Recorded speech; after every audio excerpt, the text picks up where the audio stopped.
Donc tout ça, c'est du vent, ça ne repose sur rien. D'une part, Paxton, lorsqu'il fait La France de Vichy, il s'appuie sur déjà, ce que je montre dans mon livre, sur 20 années de travaux, de recherche, qui montrent une chose très simple, c'est que le choix par Vichy de la collaboration, qui n'était absolument pas une fatalité. Vichy est une situation unique en Europe. On n'est pas en Pologne, on n'est pas aux Pays-Bas. Donc la comparaison avec la Pologne ou les Pays-Bas n'a pas de sens.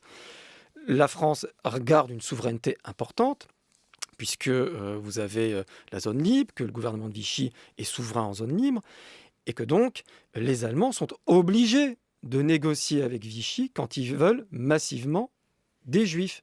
Ils ne peuvent pas, comme ils le font ailleurs, les réclamer. Ou s'ils le font en zone occupée, ils risqueraient d'avoir, ils le savent, ils risqueraient à la fois d'être en contradiction avec les conventions, et les Allemands font attention à la convention. Il y a une convention d'armistice, donc ils ne peuvent pas faire ce qu'ils font ailleurs.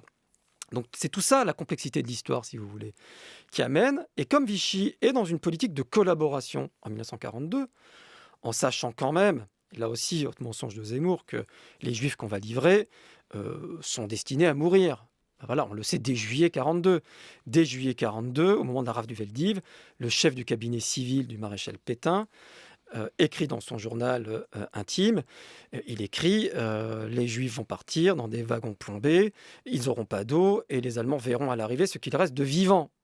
Vous voyez, on sait, même si tout est fait pour ne pas vouloir le savoir, et qu'ils se sont tous menti à eux-mêmes, le maréchal Pétain, Pierre Laval, le chef du gouvernement, son chef de la police, René Bousquet, ils savent que les Juifs qu'ils livrent sont destinés au pire. Voilà, donc, et ont peu de chances de sortir vivants.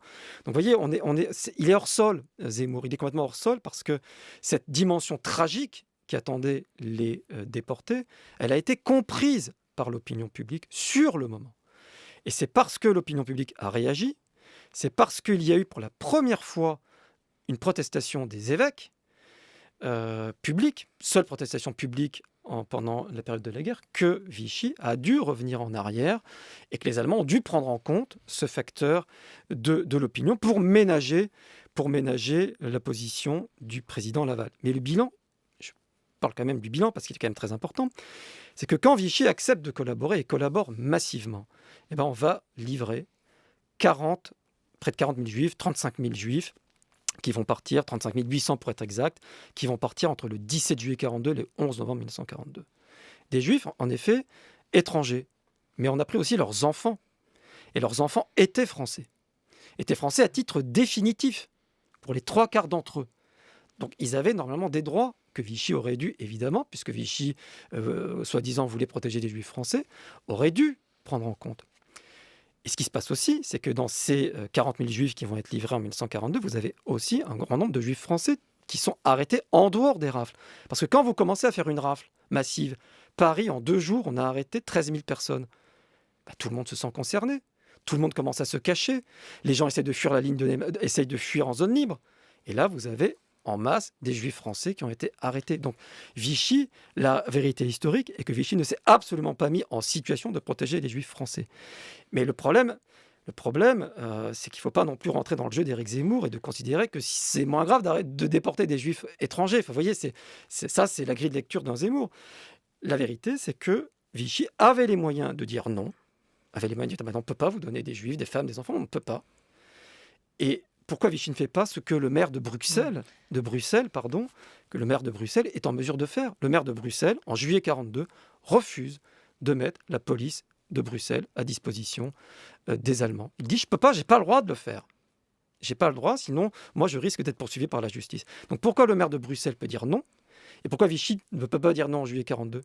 Alors que Vichy va dire non 1 an plus tard, quand il n'y aura plus de zone libre. Donc vous voyez, quand vous décortiquez tous les arguments, vous voyez qu'il ne reste rien Est-ce du que ces raisonnement de propos, Zemmour, c'est du vent. est-ce que ces propos, c'est peut-être du vent, mais est-ce que ces propos sont répréhensibles? Est-ce qu'ils sont condamnables devant un tribunal Et il ce y a un mois-ci? procès en appel qui arrive. Alors ce qui se passe, c'est que pour les juges, dire que Pétain a sauvé les juifs français relève de la contestation de crimes contre l'humanité.